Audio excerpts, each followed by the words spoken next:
Bonjour chers Ivoiriens, bonjour à tous mes frères et sœurs, bonjour à tous ceux qui sont connectés sur ce direct, que la grâce de Dieu soit avec vous. Je suis votre serviteur, le bishop Melchisedec, connu sous le nom de Atia Normal. Je suis prophète des nations et prophète des mystères. Que la grâce de Dieu soit sur votre vie. Certaines personnes ne m'entendent pas parler depuis très longtemps de la situation politique de notre nation, de notre pays. Et cela est vrai.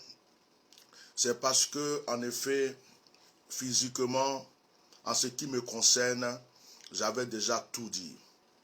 Physiquement, en ce qui me concerne, j'avais déjà tout révélé. Physiquement, en ce qui me concerne, j'avais déjà tout brandi aux yeux du monde. Alors lorsque tu as fini de dire des choses, que tu sais que tout ce que tu as dit est en train d'arriver ou arrive, tu ne vas pas encore prendre ton temps à te mettre là, excusez-moi, à te mettre là sur les réseaux sociaux, toujours en train de répéter les mêmes choses. Comme j'avais l'habitude de dire et que je veux encore redire aujourd'hui, c'est que je ne suis pas politicien. Je suis simplement serviteur de Dieu, oint de Dieu, esclave de notre Dieu. Et le Seigneur m'utilise quand il veut, il m'appelle quand il veut, il me prend quand il veut. Je ne suis qu'un humain. Concernant la situation de notre pays, nous avons tous eu des douleurs, nous avons tous eu des moments de joie et nous avons tous partagé des moments de chagrin. En réalité, tous les Ivoiriens aiment la Côte d'Ivoire. Les Ivoiriens du Nord, les Ivoiriens du Sud, les Ivoiriens de l'Est, les Ivoiriens de tous les partis politiques aiment la Côte d'Ivoire. Il n'y a aucun Ivoirien qui n'aime pas la Côte d'Ivoire. En réalité, quels que soient les partis politiques de chaque Ivoirien, l'Ivoirien aime la Côte d'Ivoire. C'est seulement les étrangers ou c'est seulement des personnes qui peut-être ne sont pas Ivoiriens qui détesteront la Côte d'Ivoire ou chercheront à mettre la Côte d'Ivoire en feu. Mais un vrai Ivoirien, qui soit du nord, du sud, de l'est, de l'ouest, ne pourra pas, à cause d'une situation politique ou religieuse, détruire sa nation qui est la Côte d'Ivoire.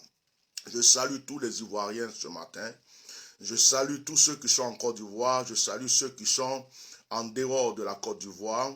Je salue ceux qui sont en exil. Je me rappelle et je pense à ceux qui sont en prison. Je pense à ceux qui ont tout perdu à cause de toutes ces situations de ce pays. Je suis votre serviteur, le bishop Melchisedec, connu sous le nom d'Atia Normal. Beaucoup de ceux qui me suivent depuis longtemps savent que j'ai révélé des choses, j'ai dit des choses qui se sont accomplies. À un certain moment, le Seigneur m'a dit silence, prends soin de toi. Silence, passe un temps dans la prière. Le combat n'est plus physique, il est spirituel. En réalité, j'ai vécu beaucoup de combats spirituels. Lorsque vous ne me voyez pas parler physiquement, j'étais en train de parler spirituellement. Lorsque vous ne me voyez pas sur les réseaux sociaux en train de parler de la Côte d'Ivoire, j'étais en train de mener beaucoup de combats spirituels. Vous savez, ma vie a été vraiment en danger et en jeu pour cette nation. Je me suis demandé à un certain moment, est-ce que j'étais le seul Ivoirien? Je me suis demandé à un certain moment, est-ce que j'étais le seul serviteur de Dieu qui était né en Côte d'Ivoire que Dieu pouvait employer, parce que le Seigneur m'a utilisé comme un bouclier. J'ai mené des combats très forts contre des mystiques. J'ai mené des combats très forts contre des sorciers. Deux fois, je m'assois et je regarde ma vie et je me demande comment ça se fait que je suis encore en vie. Je regarde depuis la mort de Didier Arafat jusqu'à des événements qui viennent de se passer jusqu'à présent. Je me demande comment est-ce que Dieu m'a mis dans cette situation et comment ça se fait que je suis encore en vie. Parce que les missiles que j'ai reçus, les bombes que j'ai reçues, l'armée qui s'est levée contre moi, les complots qui ont été contre moi spirituellement, si ce n'est pas la grâce de Dieu, je ne serai même pas vivant. Je serai déjà enterré, je serai déjà mort. Ça, je vous le dis avec simplicité, je vous le dis, j'ai vécu des combats très forts. On m'a tout lancé. On m'a lancé des poisons, on m'a lancé des attaques, des missiles. On a attaqué chez moi, on a tout fait. Mais l'Éternel, par sa grâce, m'a protégé. L'Éternel, par sa grâce, a protégé ma famille. L'Éternel, par sa grâce, m'a protégé jusqu'à présent. Tout dernièrement, je sors. Vous ne m'avez pas vu, ça fait 3 semaines. Je sors d'une retraite spirituelle. Je me suis retiré en Afrique pour chercher un peu la face de Dieu, pour me ressourcer un peu, pour parler à Dieu.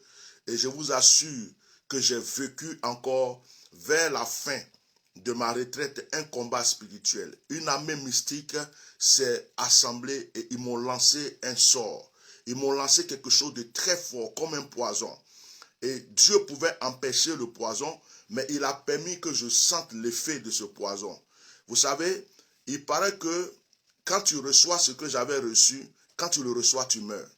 Il paraît ça. Ceux qui connaissent cela m'ont dit que ce que tu as là, lorsque quelqu'un a ça, il meurt.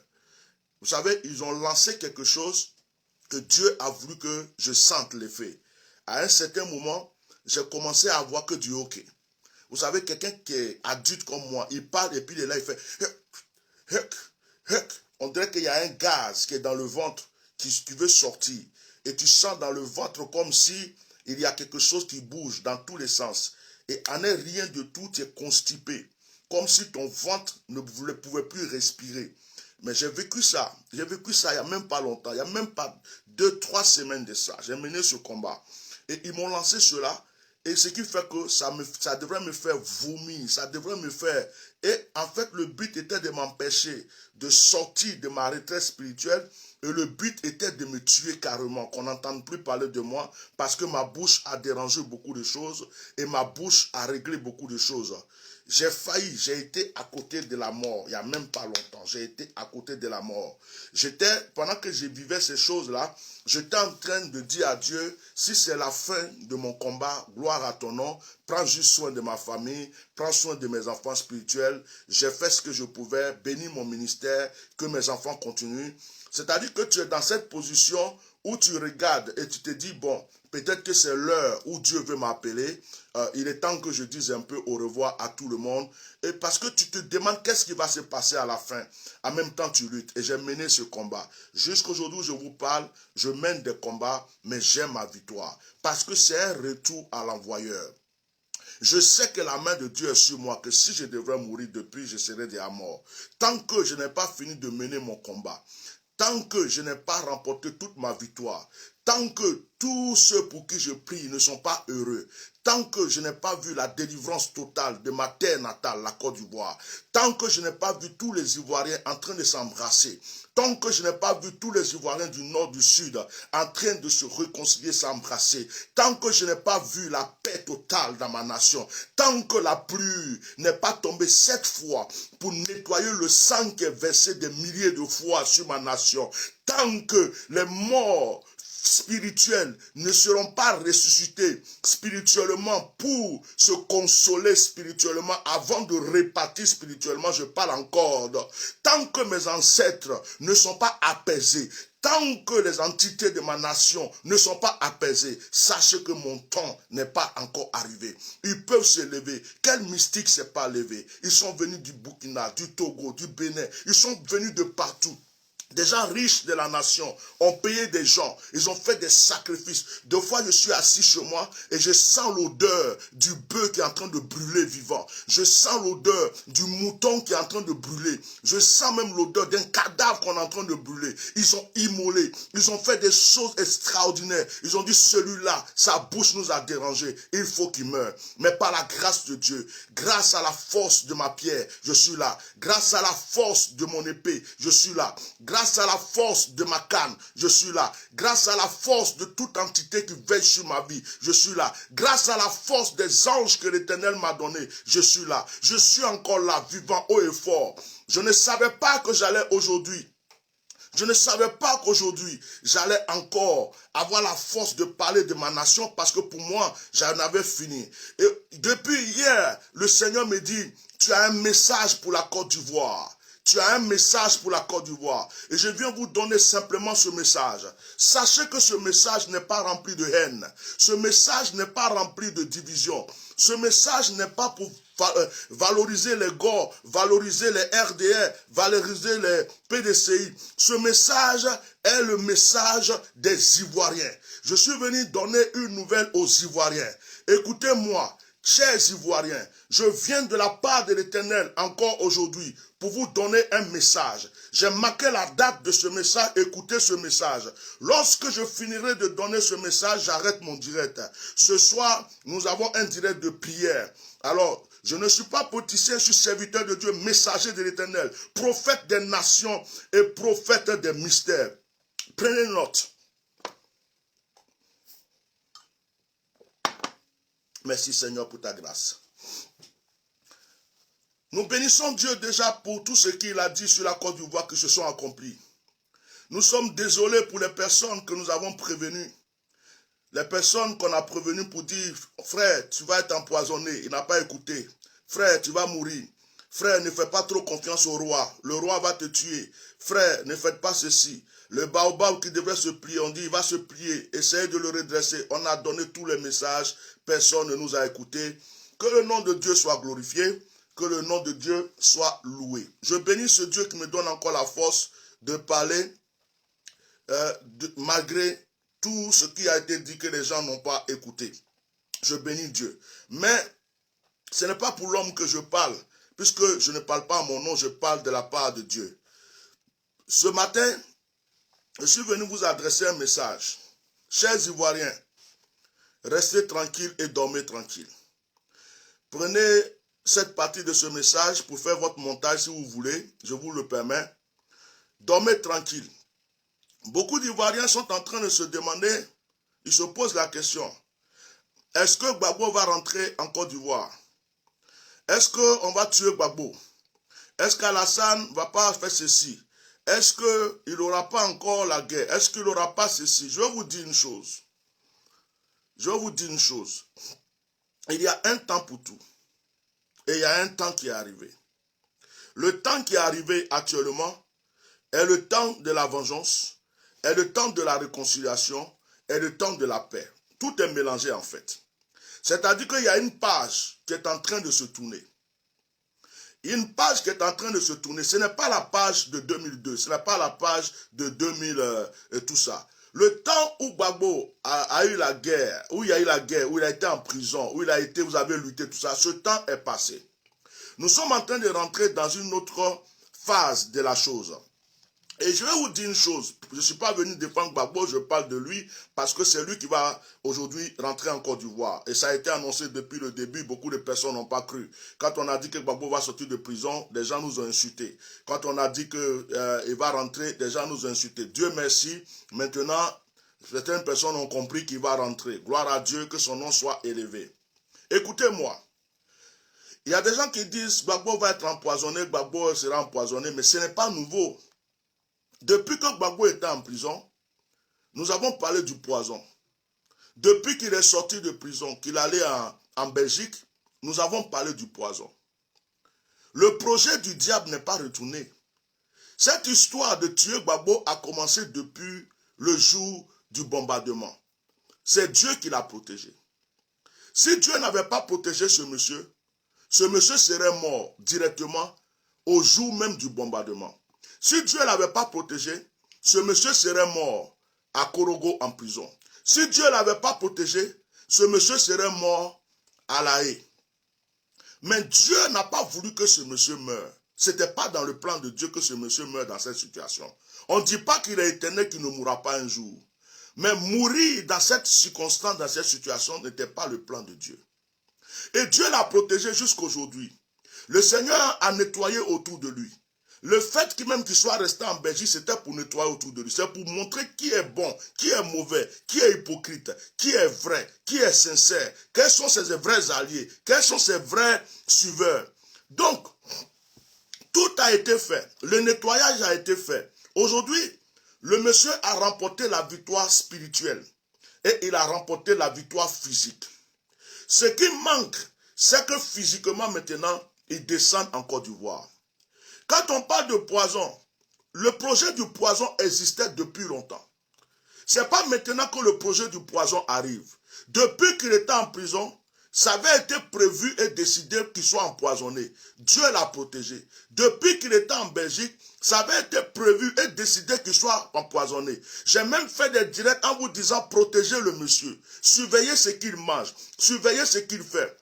Et il y a plusieurs manières d'empoisonner quelqu'un. On peut lancer le poison, on peut mettre dans la nourriture, on peut envoûter quelqu'un. Mais je vais vous dire une chose. Dieu protège ce monsieur. Je ne le dis pas parce que je suis un gore ou ses adeptes. Je le dis en tant que ouïe de Dieu, en tant que serviteur de Dieu. Je viens vous dire que Dieu me charge de vous dire que sa main a été sur ce monsieur avant même qu'il soit président. Lui, Dieu l'avait choisi pour être président de la Côte d'Ivoire. C'est parce que lui-même a désobéi à Dieu à un certain moment. C'est parce que lui-même a endurci son cœur à un certain moment. C'est parce que lui-même n'a pas écouté les révélations précises de Dieu pendant un moment que le Seigneur l'a laissé être châtié.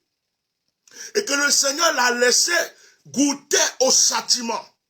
Mais Dieu dit, le temps du châtiment est passé. Pendant que Dieu l'a châtié, Dieu dit, c'est moi qui ai permis à Israël d'être en esclavage pendant 400 ans. Mais je n'ai pas permis qu'on élimine Israël. Dieu dit, j'ai permis que Daniel soit dans la fosse au lion, mais je n'ai pas permis qu'il meure. J'ai permis que Shadrach, Meshach, Abednego soit dans la fournaise, mais je n'ai pas permis qu'il meure. Dieu dit, j'ai permis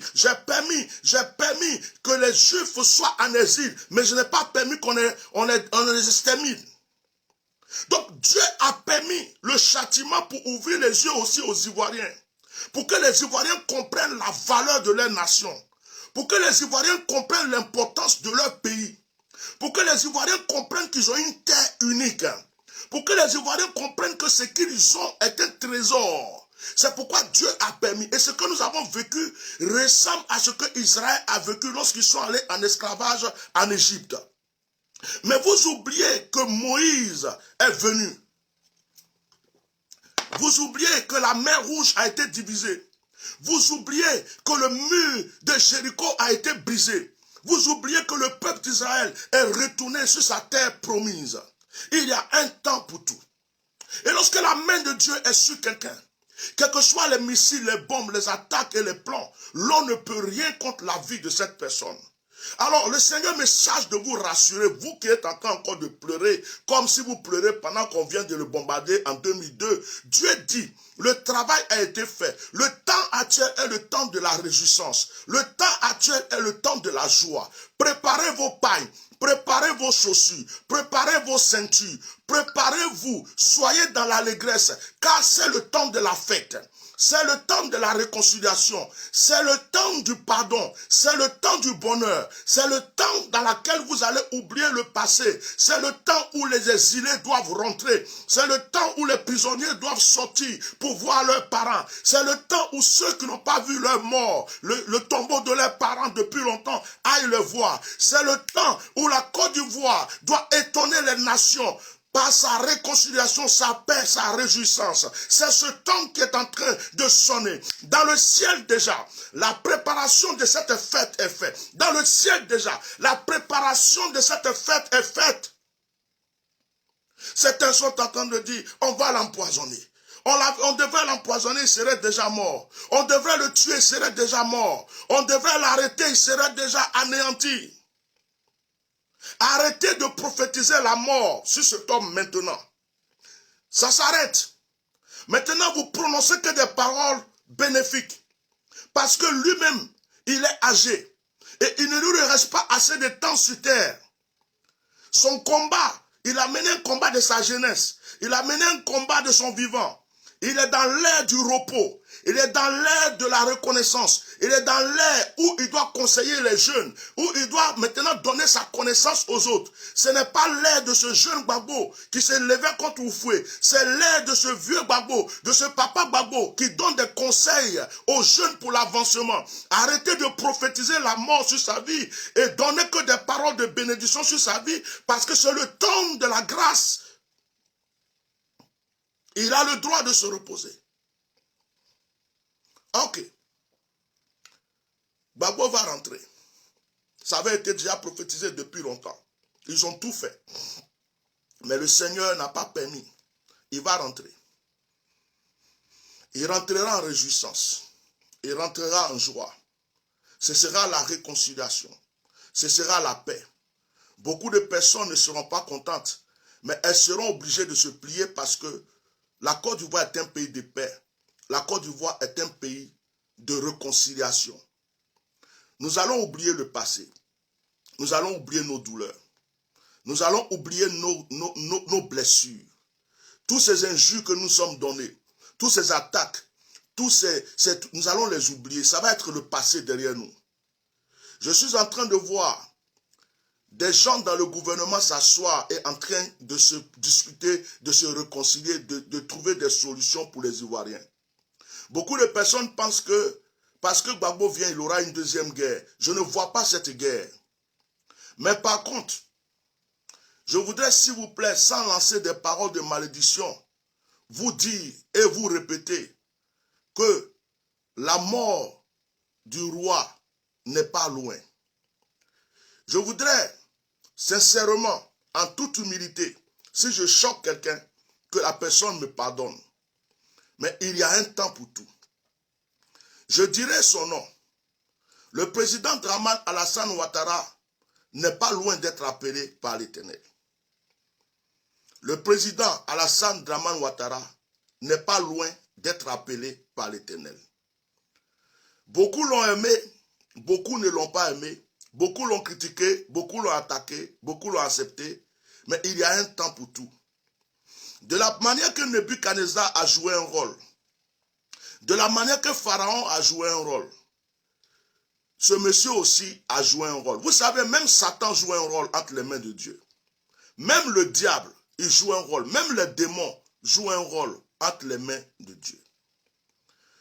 Si Dramane n'avait pas été là, les Ivoiriens n'auront jamais connu la valeur de leur nation. Si Dramane n'avait pas été là, les Ivoiriens n'auront pas eu les yeux ouverts sur beaucoup de choses. Si Dramane n'avait pas été là, peut-être que beaucoup de cafouillages même auraient été encore dans ce pays. Il a joué un rôle. Dieu l'a utilisé pour jouer un rôle. Mais chaque chose a sa fin. Il n'est pas éternel. Je viens dire aux adeptes de M. Dramane qui croient que ce monsieur est encore fort, puissant, pour faire 4 ans, 5 ans, 6 ans. Je viens vous dire, j'avais dit qu'il allait en début de mois, mais vous savez, les dates que nous recevons spirituellement ne sont pas forcément les dates physiques. Dieu peut dire dans 2 mois, or dans 2 mois c'est au milieu de l'année. Mais je vais vous dire une chose, nous sommes dans ce mois de juin, beaucoup de choses vont se passer. En effet, M. Dramane Alassane Ouattara a vu plusieurs fois sa mort venir. Et en effet, M. Dramane Alassane Ouattara, connaissant le mysticisme et ayant beaucoup de moyens, a appelé beaucoup de marabouts, beaucoup de mystiques. Quand vous allez chez ce monsieur que vous voyez des chiens, souvent ce ne sont pas des chiens. Quand vous voyez des poulets, ce ne sont pas souvent des poulets. Quand vous voyez souvent des moutons, ce ne sont pas des moutons.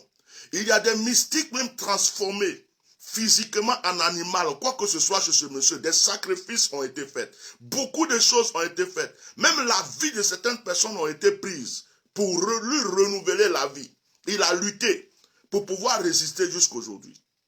Mais au point où nous sommes aujourd'hui, M. Dramane lui-même M. Draman lui-même sait que sa lutte, son combat est en train de prendre une fin.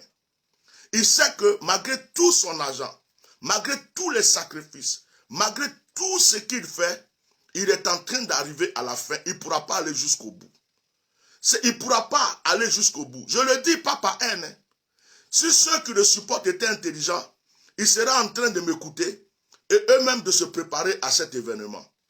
Parce que ce monsieur va partir de la même manière que Dieu l'a imposé. C'est de la même manière que Dieu lui-même va l'enlever. De la même manière que Dieu l'a imposé, c'est de la même manière que Dieu lui-même va l'enlever. Je dis de la même manière que Dieu l'a imposé, c'est la même manière que Dieu va l'enlever. Dieu n'a pas permis que ce soit un homme qui l'enlève, parce que Dieu l'a imposé, et Dieu lui-même va l'enlever. Alors si je vous parle, ce n'est pas par haine. Si je vous choque, je ne regarde pas vos injures, ce n'est pas grave. Vous avez le droit de m'insulter, parce que ça ne vous plaît pas ce que je dis. Mais ayez la sagesse de prendre dans ce que je dis ce qui est bon pour vous préparer. Parce que l'arbre du roi va tomber. Et l'arbre du roi qui va tomber va rendre beaucoup de gens tristes. L'arbre du roi qui va tomber va sortir beaucoup de poussière. Il y a des gens qui ont compté sur lui. Il y a des gens qui ont compté sur lui pour encore 3 ans, 4 ans, 5 ans ou même 10 ans. Vous vous êtes trompés. Commencez donc à vous réconcilier avec vos frères. Commencez à adopter une politique de paix. Commencez à changer de mental. Parce que le roi dont je parle n'est pas loin. Je ne suis pas venu dire pour me faire voir. Regardons les événements. Vous verrez ce qui va se passer. Donc, lorsqu'une situation est réglée spirituellement, une autre situation est déréglée. Regardez les signes. Gbagbo est parti en prison, Draman a régné. Regardez les signes. Gbagbo revient dans la victoire, Dieu s'occupe de ce qu'il avait commencé avec Draman. Je ne dis pas que l'arrivée de Gbagbo va tuer Draman, non. Mais je vais dire que le Dieu qui a enlevé un pour poser l'autre est le même Dieu qui va régler aussi le compte de l'autre pour faire reposer l'autre. Je ne suis pas en train de vous dire que Gbagbo Laurent vient en Côte d'Ivoire pour être président de la République. Je ne suis pas en train de vous dire que Gbagbo Laurent vient pour être le nouveau président de la Côte d'Ivoire. Non, je ne parle même pas de ça. Je ne suis pas en train de parler du futur président de la Côte d'Ivoire. Je ne suis pas en train de dire que c'est Soro Diom. Je ne suis pas en train de dire que c'est un Brégoudé ou c'est un tel ou c'est un tel ou c'est Gbagbo Laurent. Non, ça ne m'intéresse pas. Ce n'est pas de ça que je parle ce matin. Je parle de l'homme Gbagbo et je parle de l'homme Draman.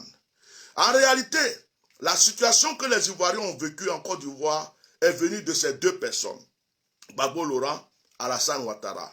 Et c'est Dieu qui a permis, et c'est Dieu qui a élevé un, c'est Dieu qui a abaissé l'autre. Et c'est Dieu qui positionne un, et c'est Dieu qui va dire à l'autre, ton temps est fini, laisse l'autre se reposer, et laisse la jeunesse, laisse les autres qui arrivent maintenant gérer cette nation. L'Ivoirien accomplit la leçon. Chers Ivoiriens, je ne peux pas plaire à tout le monde. Je ne peux pas venir, un prophète ne peut pas plaire à tout le monde. Je ne peux pas venir m'asseoir et puis dire ce que tout le monde a envie d'entendre. Donc si ce que j'ai dit ne t'a pas plu, veuille m'excuser. Peut-être qu'un jour je dirai quelque chose qui va te plaire. Mais pour le moment, c'est le message que j'ai reçu, que je suis en train de donner. J'aimerais que chaque Ivoirien ait au plus profond de son cœur la paix, la joie. Chaque Ivoirien commence à activer le sens de la réconciliation parce que nous sommes arrivés à la fin d'un livre. On peut faire des sacrifices jusqu'à un niveau, mais à un certain moment, le sacrifice peut ne plus avoir de valeur. Quand la terre a assez bu du sang, la terre refuse le sang. Et le temps est arrivé où Dieu veut que les innocents, les orphelins, les veuves, soient dans la paisibilité, dans la paix, et que ceux qui pleurent depuis fort longtemps puissent maintenant avoir de la réjouissance dans leur cœur. Je vous aime tous. Je ne suis pas contre un seul Ivoirien. J'ai des amis des familles du Nord. J'ai des amis des familles du Sud. Je suis chrétien, je suis serviteur de Dieu. Je prie avec des musulmans. Je viens de finir la délivrance d'un jeune musulman. Je viens de finir la délivrance. Je viens de prier pour une maman musulmane. Je n'ai pas de problème. Je n'ai pas de problème avec un musulman, avec un homme du Nord, un HDP, RDR. Ce n'est pas moi, ce n'est pas comme ça que je suis. J'aime tous les Ivoiriens. Le problème aujourd'hui, c'est un problème d'homme. C'est un problème de nation. Ce n'est pas un problème de peuple. Ce n'est pas un problème de religion. Donc moi, je ne suis pas dans ces choses. Donc ne mélangez pas mon message. Si vous aimez Alassane, c'est votre droit. Vous aimez Gbagbo, c'est votre droit. Si vous êtes dans un parti quelconque, c'est votre droit. Mais donnez-moi le droit et laissez-moi le droit d'être le prophète que je suis pour vous donner le peu de messages que Dieu me donne. Peut-être que ça pourra vous aider. Nos entités se sont levées. Ils ont fait leur réunion. Nos ancêtres se sont levés. Et c'est clos. Bientôt, nous connaîtrons la paix. Cette année ne finira pas sans notre paix. Cette année ne finira pas sans notre réjouissance. Je voudrais dire aux Ivoiriens qui ont pleuré, je voudrais dire aux Ivoiriens qui ont perdu leurs parents, je voudrais dire aux Ivoiriens qui sont encore dans la douleur, que Dieu vous console, car bientôt nous serons tous consolés. Aujourd'hui, je ne parle pas d'Alassane comme un démon, je ne parle pas de lui comme quelqu'un que je hais ou quoi, non. Je parle de lui comme un être humain qui a joué un rôle. Vous savez, chacun joue un rôle sur cette terre. Et la Bible dit que ce que Dieu n'a pas voulu ne peut jamais se faire. Si Dieu n'a pas voulu que ce monsieur soit là, il n'aurait jamais pu être là. À un certain moment, qu'on l'aime ou pas, c'est Dieu qui permet les choses. C'est Dieu qui a permis ça pendant un moment. Et c'est Dieu seul qui va régler cela. Donc, soyez en paix. On ne vient pas donner des messages de haine. Ce n'est pas de la haine. Ce n'est pas, oh, je veux qu'il meure, je veux qu'il meure. Non, non, non, non, non. Ce n'est pas ça qui est dans mon esprit. D'ailleurs, s'il peut être vivant, et puis même ne pas être encore au pouvoir, et puis les Ivoiriens le voient, si tout le monde est en paix, ça c'est entre les mains de Dieu. Mais moi, qui suis en train de vous parler, je ne suis pas venu souhaiter la mort de quelqu'un, je suis venu simplement vous dire ce que j'ai vu.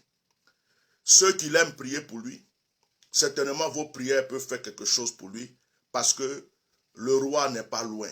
Je vous le dis, ça fait plusieurs fois, je répète, il fait tout, il se recharge, il fait des sacrifices, ils font tout, mais ça ne va plus aboutir. Il y a un temps pour tout, il y a une fin pour tout, chaque chose a sa fin. Que ce matin, Dieu vous bénisse.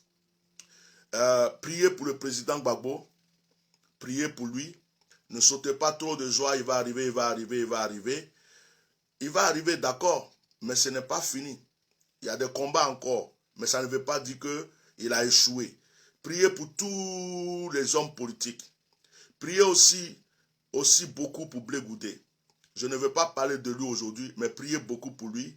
Priez pour ceux qui aiment Soro Guillaume, priez pour lui. Priez pour tous les Ivoiriens. Mon but et mon souhait, c'est que chaque Ivoirien se réconcilie.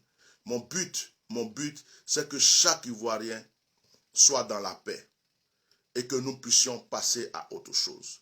Vive la Côte d'Ivoire. Je vais m'arrêter là. Parce que si je ne m'arrête pas là, je vais répéter des choses que j'ai déjà dites, alors que j'ai déjà tout dit. Permettez-moi de faire une prière pour la Côte d'Ivoire avant de vous laisser. Je prie pour tous les musulmans, tous les chrétiens, tous les gens du nord, du sud, de l'est, tous les païens. Je prie pour tous les Ivoiriens.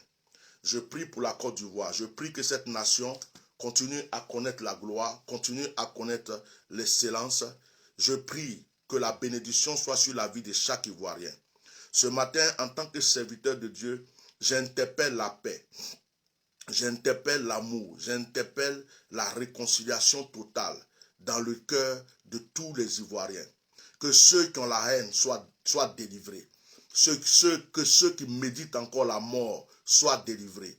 Que ceux qui pensent qu'à cause d'un homme qui s'appelle Gbagbo, qui s'appelle Alassane, qui s'appelle quoi que ce soit, ont le droit de tuer une personne, d'insulter une personne, aient les yeux ouverts. Que Dieu enlève les écailles, que Dieu enlève les écailles sur les yeux de ceux qui sont aveuglés. Que les chaînes de la servitude soient brisées sur la Côte d'Ivoire. Que les Ivoiriens reconnaissent la vraie paix, la vraie réconciliation. Je prie contre tous les infiltrés en Côte d'Ivoire, ceux qui ne sont pas ivoiriens, qui sont venus de n'importe quel pays étranger, qui ont pris des nationalités ivoiriennes. et qui se font passer pour des Ivoiriens, qui activent la haine, qui veulent que les Ivoiriens s'entrebrûlent, qui sont tout le temps en train d'insulter, de citer la haine, de citer des problèmes pour que les Ivoiriens s'entretuent.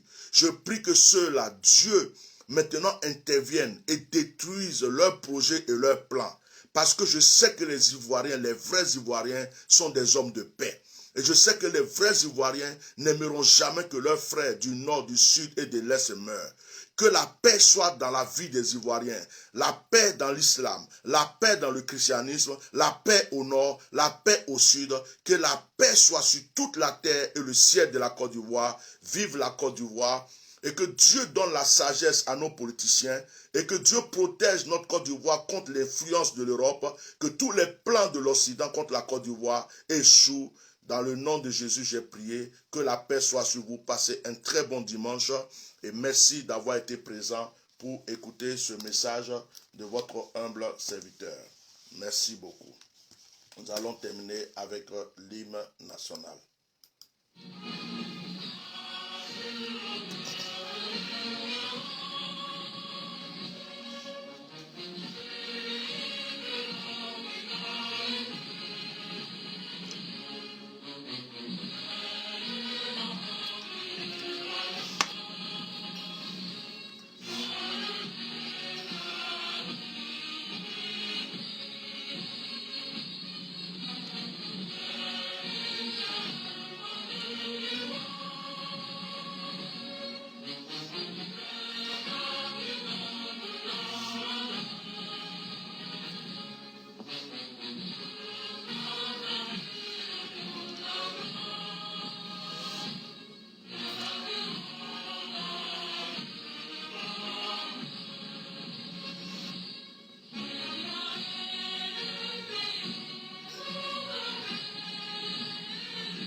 Au revoir.